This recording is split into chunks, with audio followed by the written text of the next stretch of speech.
नमः गुरुभ्यो गुरुपादुकाभ्यो नमः परिभ्या परपादुकाभ्या आचार्य सिद्धेश्वर पादुकाभ्यो नमोस्तु सीतापति पादुकाभ्या। पूज्यपाद गुरुदेव भगवान की, पूज्यपाद जगतगुरु भगवान की, रामलला सरकार की, पूज्यपाद श्री शंकराचार्य जी महाराज की, सब संतन की, बद्रीनाथ वाले पूज्य महाराज जी की, यज्ञ नारायण भगवान की, समस्त राघव परिवार की, हमारे गुरु भाई राघव परिवार के उत्तराधिकारी जी महाराज की, राम राज्य की। नमः पार्वती पते हर हर सीताराम, नमो राघवाय।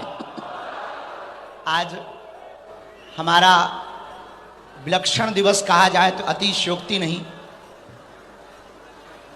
हम सब राघव परिवार के पुष्प मिलकर के, हमारा भारत देश भी अमृत महोत्सव मना रहा है और हम सब राघव परिवार के सभी पुष्प भी मिलकर के पूज्यपाद जगतगुरु भगवान के प्रकटोत्सव का अमृत महोत्सव मना रहे हैं। कितना अद्भुत संयोग है।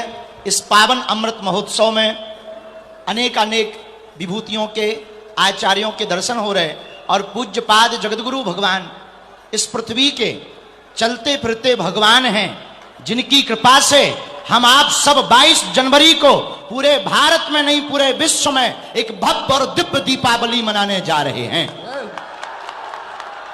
यह हम सब भारतवर्ष के सनातनियों के एवं पूरे विश्व में रहने वाले सनातनियों के पूर्वजों के पुण्यों का प्रभाव है। हम सबका गौरव है कि ऐसा गौरव क्षण अयोध्या की इस पावन भूमि पर जब प्रभु श्री राम 22 जनवरी को विराजमान होंगे और हम सब अपनी आंखों से भर नजर देख करके राघव जी के उस महोत्सव को देखेंगे और साक्षी बनेंगे।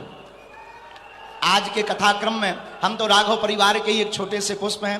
पूज्यपाद श्री शंकराचार्य जी महाराज जी भी विराजमान हैं, उनके चरणों में भी नाक रगड़ के प्रणाम करते। गुरुदेव भगवान के सामने हम कुछ बोल नहीं पाते, बस इतना कह सकते गुरुदेव भगवान हमारे वशिष्ठ गोत्री हैं। लोग हमसे पूछ रहे थे, पंडित जी आप तो पर्चा बना देते हो, बताओ राम मंदिर कब बनेगा। हमने कहा राम जी जब बन गए तो सबसे पहले सबरी का मान बढ़ाया, केवट का मान बढ़ाया, उन्होंने जो है सुग्रीव को राजा बनाया, विभीषण को राजा बनाया, इसके बाद में हनुमान जी का मान बढ़ाकर फिर राम राजा भये। लेकिन आज वह क्रम पूरा होते दिखाई पड़ रहा है जब 75वां अमृत महोत्सव पूरे राघव परिवार के हम सब पुष्प मिलकर पूज्यपाद गुरुदेव भगवान जो प्रभु श्री राम के गुरु गोत्री हैं, वशिष्ठ गोत्री है, हम सब मिलकर के जब अमृत महोत्सव मना रहे हैं तो अब राम लला भी दिव्य भव्य मंदिर में आ रहे हैं। कौन आ रहा है? और जो विरोधी विरोध कर रहे थे उनकी ठटरी बढ़ गई और अब गुरुदेव भगवान का यह विजय रथ रुकने वाला नहीं है। भारत में जो सनातन का विरोध करने वाले पूज्यपाद जगत गुरु भगवान का विरोध करने वाले हैं, कान खोलकर सुन लो, हम सब राघव परिवार के पुष्प अब गुरुदेव भगवान के विजय रथ को लेकर भारत के सभी संतों को लेकर के ज्ञान वापी में अभिषेक करेंगे और कृष्ण जन्मभूमि में प्रभु श्री कन्हैया लाल को भी विराजमान करवाएंगे। जय श्री राम, जय श्री राम।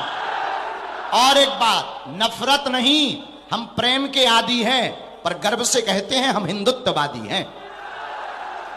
कौन कौन गुरुदेव भगवान के प्रकटोत्सव अमृत महोत्सव पर प्रसन्न है? जरा हाथ उठाओ। एक बात बोले, हमारे गुरुदेव भगवान की चमक के सामने सब फीके पड़ जाते हैं। 75वां अमृत महोत्सव गुरुदेव भगवान का है, चमक ऐसी है कि हमारे जैसे लोग भी जो 26 साल वाले हैं वो बूढ़े नजर आ रहे हैं। और आज तो हमने कहा था, आज हमने पहले ही गुरु भाई से आज्ञा ले ली थी कि आज हमें थोड़ा बोलने का मौका देना, क्योंकि गुरु जी के सामने बोल नहीं पाए तो हमारे उत्तराधिकारी बड़े। देखो एक बात बोले, आज जब हम यहाँ प्रवेश भये हमको कुंभ जैसा नजारा लगा। आज हमें अपने गुरु भाई आचार्य पूज्य श्री रामचंद्र जय भैया के ऊपर इतना गौरव हुआ, ऐसा लगा जैसे हम स्वर्ग में आ गए हों। सब गुरु भाई मिलकर कितना अद्भुत आनंद ले रहे। तो गुरु जी को देखकर हमें एक गीत याद आ रहा, कहो तो एक लाइन सुना दें, फिर प्रणाम कर लें गुरु जी को। ये चमक ये दमक फूले बन महक, ये चमक ये दमक फूले बन महक। सब कुछ सरकार तुम्हीं से है, सब कुछ सरकार तुम्हीं से है। ये चमक ये दमक फूल बनम महक, ये चमक ये दमक फूल बन महक, सब कुछ सरकार तुम्हीं से है, सब कुछ सरकार तुम्हीं से। कौन कौन मानता है कि पूज्य गुरुदेव भगवान के कारण ही हम लोगों की चमक दमक है? अरे हम लोगों की तो छोड़ो, सुप्रीम कोर्ट में जब पूज्य गुरुदेव भगवान ने साक्ष्य प्रस्तुत किए तब मुसलमान जज की भी आंखें फटी रह गईं। और उसने भी कहा, लोग हमसे कहते आपके पास चमत्कार है, अब तो हमने बढ़िया उपाय सोच लिया। उन्हें हम दिखाते नहीं, हम कहते थे पहले हमारे गुरुजी से निपट लो, हमारे गुरुजी साक्षात ईश्वर हैं, पहले उनसे निपट लो। हम तो छोटे मोटे से बछड़ा हैं, उनके चरणों के दास हैं। ऐसे गुरुदेव भगवान की कृपा हमारे पूरे राघव परिवार पर बनी रहे। अयोध्या में 22 तारीख को प्रभु श्री राम विराजमान होने वाले हैं। इस कथा को आप सब सुनो, दर्शन करो। हम भी अभी कल तक गुरुजी के चरणन की धूल में लौटते रहेंगे, यज्ञ नारायण भगवान के दर्शन करेंगे और 21-22 को भी चरणों में लौटेंगे गुरुदेव भगवान के। ये हम सबका गौरव है कि हमें ऐसे गुरुदेव भगवान प्राप्त हुए हैं जिनकी चमक दमक से प्रभु श्री राम भव्य और दिव्य मंदिर में विराजमान हो रहे हैं। अब ज्यादा बात ना करें, नहीं तो गुरुजी अभी धूमकेतु कह देंगे, तो आफत हो जाएगी। सो हम गुरुजी को अभी प्रणाम करके कोई ज्यादा वार्ता नहीं। आप सब मुस्कुराते रहो, आते जाते रहो, हंसा करो, हंसाया करो। राघव परिवार अपने बाप का घर है, आया जाया करो।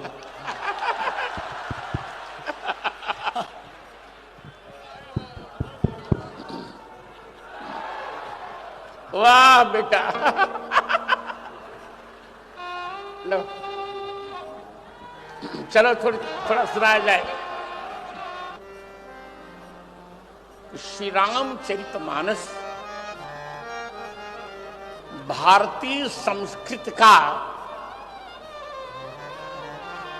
हिंदू वैदिक भारतीय संस्कृत का अनुपम उद्गान है।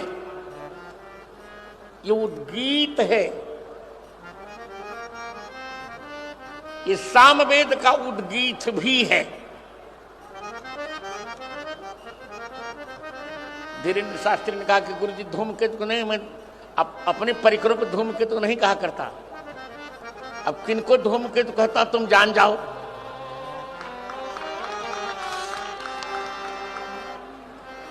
और आप लोगों से भी कहते हैं जाके प्रिय न राम वैदेही, ताकह वोट कबहू नहीं देही।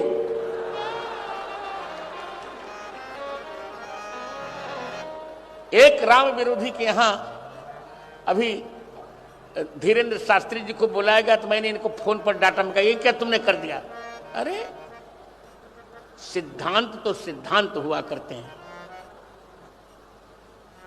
सिद्धांत सिद्धांत हुआ करते हैं, समझौते नहीं किए जाते। धीरेन्द्र जी आपको सुनकर रुलाई आएगी, इन लोगों ने कितना मुझ पर अत्याचार किया। जानते थे कि मुखर हैं। जब नरसिम्हा राव प्रधानमंत्री थे, दिल्ली में मेरी कथा चल रही थी। सोचिए, इन्होंने सोचा कि जगत गुरु जी वहीं होंगे, पांडाल में सोते होंगे। पांडाल में आग लगा दी रात में।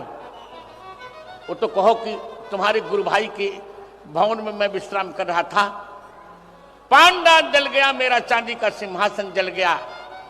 मैंने कहा कुछ भी करो, कुछ भी करो, पर मैं अपना सिद्धांत नहीं छोड़ूंगा, मुझे कोई समझौता नहीं चाहिए।